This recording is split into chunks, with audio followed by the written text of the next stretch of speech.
Fala pessoal, sejam bem-vindos ao Diário de FA desta semana, uma semana maravilhosa que tivemos NFL vários dias. E o Diário de FA saiu um pouquinho atrasado, né? Afinal, se a NFL pode atrasar os jogos dela, a gente também pode atrasar o nosso programa um pouquinho. A gente traz aqui tudo sobre a rodada da NFL, o que aconteceu, o que vai acontecer. Vamos falar sobre o college football, que teve uma história bem legal. Primeira mulher a jogar no college football, a gente vai relembrar outras histórias. E vamos falar muito da principal liga de futebol americano do planeta, pois ela está movimentada e está chegando ao seu final. Então se inscreve aqui embaixo no canal, deixa o seu like, ativa o sininho e também comenta o que você quer ver aqui no nosso Diário do FA. Se quiser rever os outros programas, estão disponíveis aqui no nosso canal do YouTube. Também siga a gente no Instagram e no Twitter, @FalandoDeFA, muito conteúdo legal sobre o futebol americano. E é claro, também nossas lives na twitch.tv/FalandoDeFA. Segue a gente, recebe notificação e se quiser se inscreva lá para ajudar o projeto do Falando de FA. Então, bora começar o nosso Diário de FA dessa semana.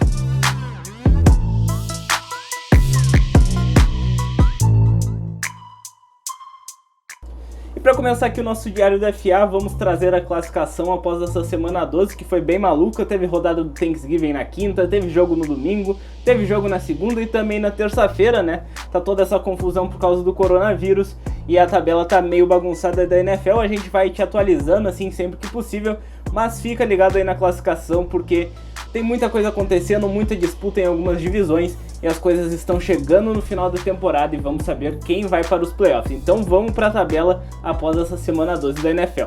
Começando pela Conferência Americana, a AFC Leste tem o Buffalo Bills na liderança com 8-3, o Miami Dolphins logo em seguida com 7-4 e o New England Patriots, que ainda está na briga pelos playoffs, 5-6, enquanto os Jets seguem 0-11 rumo ao 0-16.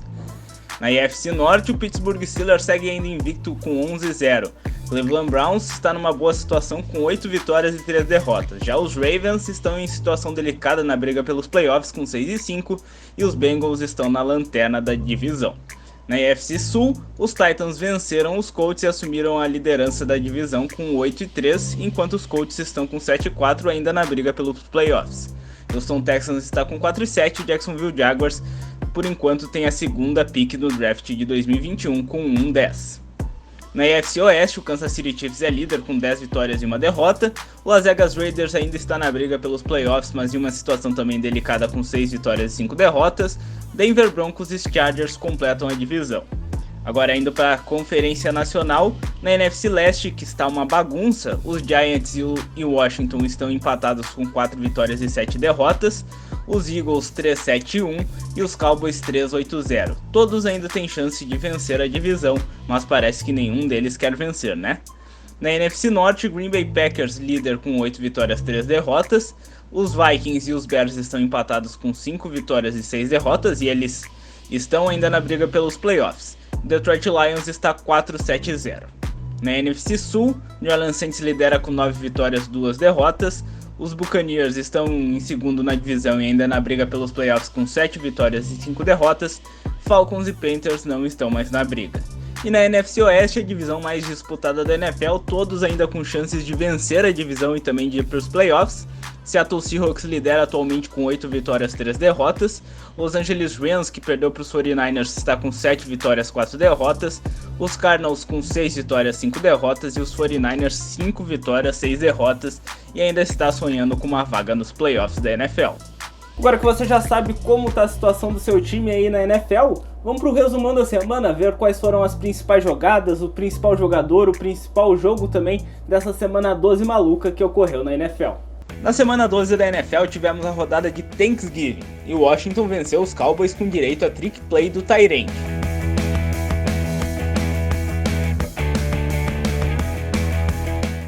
Também rolou jogada engraçadinha no jogo dos Bills com esse belo passe do Cole Beasley.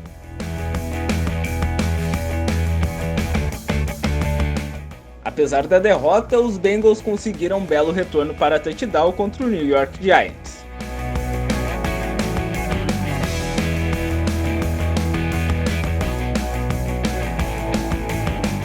Na surra da semana, os Falcons fizeram de tudo contra os Raiders, inclusive essa linda pick six.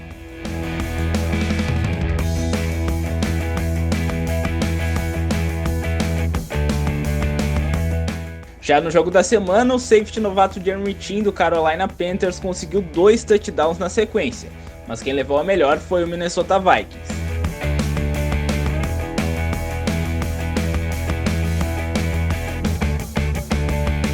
O MVP da semana 12 foi Patrick Mahomes. Ele mostrou que o braço está em dia e a conexão com o Tyreek Hill está em ótima sintonia.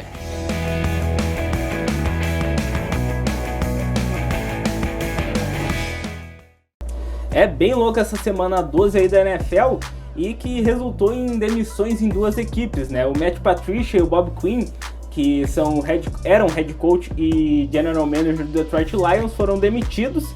Também teve demissão do Jacksonville Jaguars na função de general manager.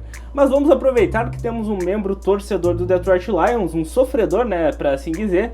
O Andrei da Rocha vai dar sua opinião aí sobre o que ele achou dessas demissões aí no Detroit Lions e o que ele tá esperando do futuro da sua equipe, que na minha opinião, né, não vai ser nada bom. Mas vamos ver o que ele acha aí dessas demissões no Detroit Lions. Tudo bem, Alex? Então, eu tô aqui hoje para falar, tô pra falar de curiosidade não, hoje eu tô falar um pouco dessa mudança aí que tá acontecendo dentro do Detroit Lions, que é o meu time do coração, é o time que eu escolhi para torcer na NFL. Então, eu acho que a saída do Matt Patricia foi uma boa escolha, já foi talvez tardia, né? Ainda que o meu coração como torcedor e como admirador de esporte, eu pensei que ele deveria ter ficado mais um pouco, ter desenvolvido mais, né? Mas já são muitos anos aí, o suficiente para ele poder montar uma equipe competitiva. Ele entrou justamente na equipe dos Lions para fazer a equipe melhorar o problema defensivo que eles já tinham, né? E o que a gente vê atualmente, a gente estava vendo atualmente com a presença do Matt Patricia?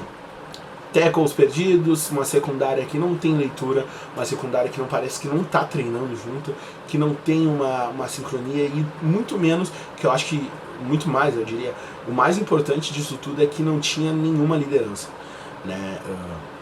Então a falta de liderança em defesas é muito importante. O ataque até estava tendo um bom desenvolvimento, em alguns jogos trazia algumas alegrias para o torcedor, e outros jogos não, mas ainda assim também não era um ataque consistente. Então o que esperar de um técnico que se dizia que vem de uma coordenação defensiva para fazer uma diferença no Detroit Lions, que a necessidade era defensiva quando se teve a ideia de contratar ele para Detroit, né? E ele fazer absolutamente ao contrário. Então isso é bem grave, é bem preocupante. Acho que foi uma das razões dessa saída dele, por não ter tido esse retorno tanto positivo para o ataque, mas principalmente pela defesa. Solução para agora, eu não vejo uma solução. Eu acho que é um período de reconstrução novamente, né? Muitas pessoas falam que a necessidade da equipe seria a equipe mudar de cidade, mudar de nome, mas acho que a franquia não tem que mudar. Eu até sou meio contra franquias que mudam com constância assim, de cidades. Claro que, ao meu ver, pela liderança que tem, eu acho que Matt Stafford tinha que ficar na equipe. É um jogador muito importante, um jogador que tem liderança, que já sabe como funciona e que teria como comandar esse ataque, trazendo novas peças do draft e de trocas para a defesa. Mas existe uma possibilidade de não ser possível, né? Num ambiente ideal, seria interessante um draft de um QB para o lugar do Matt Stafford e ele ir trabalhando junto com o QB ao longo dos anos para quando ele fosse deixar a equipe já tivesse alguém pronto para comandar os Lions. Mas é o que não vai acontecer. O que vai acabar acontecendo, eu acho que é mais previsível realmente, é de que o Matt Stafford seja trocado por uma escolha de draft mais próxima e que possivelmente consiga aí um QB novato. O problema desse QB novato é que um QB novato em um time que já não tem muita estrutura, né? A gente pode ver em outras equipes, nos Bengals, nos Chargers, que são equipes que até têm estrutura, mas não tão muito bem organizadas. Quando tem um QB que não tem um pulso firme e principalmente uma OL de confiança, são QBs que podem se queimar e queimar mais ainda o time e também treinadores e coordenação e tudo mais. Então eu acho que isso é o principal fato, agora a gente tem que cuidar, e eu acho que o foco do Detroit Lions daqui pra frente é realmente focar numa estratégia pro ano que vem, principalmente focando no draft e em trocas. E agora a gente vai deixar de falar um pouco da NFL e vamos para o College Football, porque tá uma loucura lá também, tá chegando na reta final da temporada e teve coisa muito legal acontecendo que entrou para a história do futebol americano universitário, então se liga aí. Na semana 13 do College Football, Notre Dame venceu North Carolina por 31-17, com destaque para o running back Kyren Williams, com 2 touchdowns e 124 jardas totais. A líder do ranking, Alabama, venceu Auburn por 42-13. E o melhor jogador de Crimson Tide foi o wide receiver Devonta Smith, com 171 jardas e 2 touchdowns. No retorno de Trevor Lawrence, Clemson massacrou Pittsburgh por 52-17, com Sunshine lançando 403 jardas e 2 touchdowns. Em um dos duelos mais esperados, Texas A&M venceu LSU por 20-7 e segue no top 5 do ranking do college. Os jogos de Ohio State, Cincinnati e Oklahoma foram cancelados. Contudo, os Buckeyes entram em campo no sábado contra Michigan State pela semana 14. No mesmo dia, ainda jogam Texas A&M contra Auburn, Notre Dame contra Syracuse, Oklahoma contra Baylor, Clemson contra Virginia Tech e Alabama contra LSU. E nessa semana do College Football também teve um momento histórico, no qual Sarah Fuller entrou para a história ao ser a primeira mulher a jogar futebol americano na elite do College Football. Ela é a goleira da Universidade de Vanderbilt e atuou como kicker na derrota para Missouri. E chutou apenas o kickoff do retorno do intervalo, já que sua equipe não teve chance de chutar um field goal ou um extra point. Então contamos aí a história um pouco da Sarah Fuller, primeira mulher a atuar no Power 5 do College Football, bem legal essa história. O Andrei da Rocha volta aqui para o nosso Diário do FA porque ele vai trazer outras histórias de mulheres que foram pioneiras no futebol americano e também entraram para a história desse esporte maravilhoso. Então se liga aí que é bem legal esse material que o Andrei está trazendo pra gente. O esporte não tem gênero, e no futebol americano não poderia ser diferente. Hoje vamos mostrar a participação das mulheres dentro do esporte. Nos Estados Unidos, diversas ligas vêm ganhando visibilidade. A Women's Football Alliance, a WFA, é a principal e atualmente conta com 59 times. A liga é dividida entre duas conferências, a americana com 33 times e a nacional com 26. As regras são parecidas com a do college. A temporada regular tem cerca de 8 jogos por equipe e acontece entre abril e julho. Os playoffs também rolam em julho. A liga ainda tem baixa audiência, então por isso é pouco retorno para as equipes. No Brasil, assim como o futebol americano masculino, o feminino cresce devagar, mas tratando-se da modalidade já são cerca de 10 times full pads. A categoria mais destacada entre a mulherada segue sendo o Flag Football. Na NFL, a maior parte das equipes técnicas são compostas por homens. A primeira mulher a ser contratada é Jane Waiter, sendo treinadora de inside linebackers do Arizona Cardinals. Uma curiosidade é que ela já foi jogadora da WFA por 14 temporadas. Atualmente, a mulher com maior destaque na liga é Kate Sowers, após chegar ao Super Bowl como assistente de ataque pelo San Francisco 49ers. Além dessa representatividade, Sowers também é a primeira técnica LGBTQI+, da liga. Assim como Jane, ela também jogou pela WFA. É muito importante a presença feminina no esporte, seja na prática, na técnica ou até nas coberturas. Na TV norte-americana, Beth Movins fez história ao se tornar a primeira mulher a narrar uma partida da NFL em rede nacional. Aqui no Brasil, temos Paula Ivoglu, como a primeira comentarista do esporte em 2017 pelos canais ESPN. Ela também participou das transmissões e de programas de debate do canal. Paula também é fundadora do NFL de Bolsa, um espaço que foi criado totalmente por mulheres com um teor um pouco mais feminino. E falando em mulher, vamos com a Mari Marciai agora, que ela vai trazer os principais jogos do domingo e também sua opinião sobre essas partidas que vão agitar esse domingão de NFL, que é sempre maravilhoso. Chega mais aí, Mari. Fala galera, tô aqui mais uma vez para trazer para vocês os jogos mais legais do seu domingo de NFL. A gente começa à tarde às 3 horas com Browns e Titans, só que dessa vez não tem transmissão pela TV, então você pode acompanhar o jogo no NFL Game Pass ou pela nossa cobertura no Twitter, @falandodefa. Esse jogo ele é o ideal para quem curte o jogo corrido, para quem curte ver running backs em ação, porque tem Nick Chubb de um lado e Derrick Henry do outro. E a questão vai ser quem vai fazer o maior estrago entre os dois, mas também qual time que vai complementar melhor o seu destaque, porque o Ryan Tannehill tem complementado muito bem o jogo do Derrick Henry, ele tem conseguido fazer jogadas explosivas, aproveitar que o jogo corrido tá bom e fazer um play action que funcione, então tem sido muito bom pro avanço dos Titans, exatamente essa dualidade que eles podem ter. E os Browns têm uma defesa que tem atuado muito bem, principalmente contra o jogo corrido, que vai ser um diferencial para esse jogo.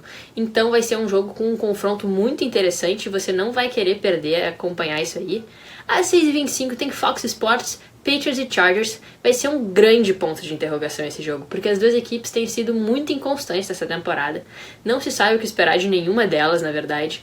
Então o Justin Herbert, por exemplo, tem feito grandes jogos, feito grandes partidas, e mesmo assim a equipe técnica dos Chargers tem abandonado os jogos, tem feito decisão errada atrás de decisão errada. O último minuto do jogo deles semana passada foi um show de horrores, me deu ansiedade de ficar acompanhando aquilo e ver cada chamada deles que eu achava absurda. E por outro lado tem o Bill Belichick com os Patriots, que é o melhor técnico da liga e mesmo assim ele não está conseguindo ter os resultados que ele quer ter. Então é muito interessante acompanhar esse confronto porque os dois times têm tido jogos que têm sido decididos em uma posse de bola ou duas talvez. E vai ser muito interessante ver quem é que vai sair por cima disso. E a gente termina o nosso domingo com o Sunday Night Football, porque não poderia ser diferente. 10h20 tem na ESPN Broncos e Chiefs. Os Broncos voltam a ter um quarterback disponível na equipe, porque na semana passada todos os quarterbacks foram suspensos, não puderam jogar por alto risco de contágio em função da Covid. E dessa vez eles vão ter quarterback no jogo, mas não vai ser muito diferente para os Chiefs, até porque os Broncos estão um time muito fragilizado essa temporada. Eles sofreram com lesões logo no início e agora não estão conseguindo engatar o jogo, tá muito complicado. E os Chiefs são um grande time, como a gente já sabe, vai ser um confronto relativamente fácil para os Chiefs. O Mahomes provavelmente até saia no final do último quarto para dar uma descansada. Mas vale acompanhar igual Sunday Night Football. Eu estive esperando o dia inteiro pelo Sunday Night. Então é isso aí, até semana que vem. Você, lembrando, acompanha a cobertura de todos esses jogos no Twitter, @FalandoDeFA. Falou! E agora que você já sabe quais são os principais jogos do domingo, também vai ter jogo na segunda, duas partidas, por conta dessa confusão do coronavírus. Na terça-feira também vai ter Ravens e Dallas Cowboys, então vai ter muito futebol americano. E se você quer ganhar uma graninha com esse esporte maravilhoso, o Gabriel Fraga chega com algumas dicas de apostas no nosso quadro Aposta pro Alto e Reza. Se liga aí, e eu já vou anotar aqui pra dar sorte nesse final de semana e também nesses jogos de segunda e terça-feira. Bora lá, Gabriel. E aí, galerinha, tudo bem? Bem-vindos ao Aposta pro Alto e Reza aqui no Diário do FA. Pro primeiro jogo, a gente vai ter aí o nosso querido Sunday Night entre Chiefs e Broncos, aquele clássico de divisão, um pouco triste para os torcedores laranjas, infelizmente. Mas a gente tem que falar sério aqui e é muito fácil, é um jogo muito tranquilo aí pro Kansas City Chiefs. Denver Broncos que tá sofrendo uma crise ali interna também com toda essa questão da Covid.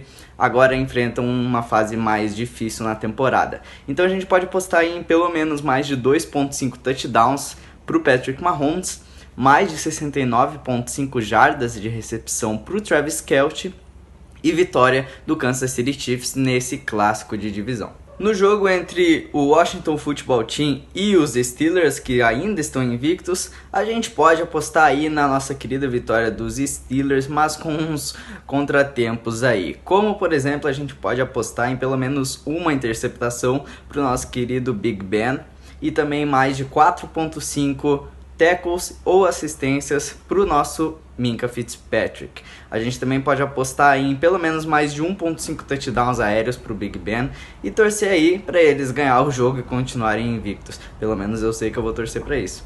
E no jogo entre Bills e 49ers, a gente pode aí esperar umas apostinhas um pouco diferentes, mas também mais tranquilas. Como, por exemplo, a gente pode apostar aí na vitória do Buffalo Bills para um jogo com menos de 54 pontos. A gente sabe que esses dois ataques têm um potencial interessante, mas não se encontram no seu melhor momento, então é bom a gente dar uma maneirada aí na emoção. A gente pode apostar também pelo menos uma interceptação para o nosso querido Josh Allen, sim, uma interceptação para ele, por incrível que pareça. E a gente pode apostar também em pelo menos um touchdown do nosso querido Diggs, exatamente. Então, essas são as apostas para o jogo dos Bills contra os 49ers. É isso aí, galera. Esse foi o Aposta pro Alto e Reza. Fiquem ligados também no Twitter que quem sabe sai umas diquinhas lá nos dias dos jogos, beleza? Valeu, é nóis! Tá então as dicas do Gabriel no Aposta pro Alto e Reza. E este foi o nosso Diário de FA dessa semana. Uma semana bem conturbada do mundo da NFL. Deu uma mexida em todo mundo que produz conteúdo sobre futebol americano. Mas tá aí o Diário da FA. Espero que tenham gostado, ajudem a compartilhar esse vídeo, divulguem com os amigos no WhatsApp, no Facebook, no Instagram, aonde quiser, divulgue o trabalho do Falando de FA. Valeu todo mundo que assistiu, siga a gente nas redes sociais, @Falando de FA no Twitter e no Instagram, que Também siga a gente na twitch.tv/falandodefa e, é claro, se inscreva aqui embaixo no canal, deixa aquele like e comenta o que você quer ver aqui no nosso programa semanal de futebol americano, feito para amantes de futebol americano. Espero vocês na próxima semana, valeu, fui!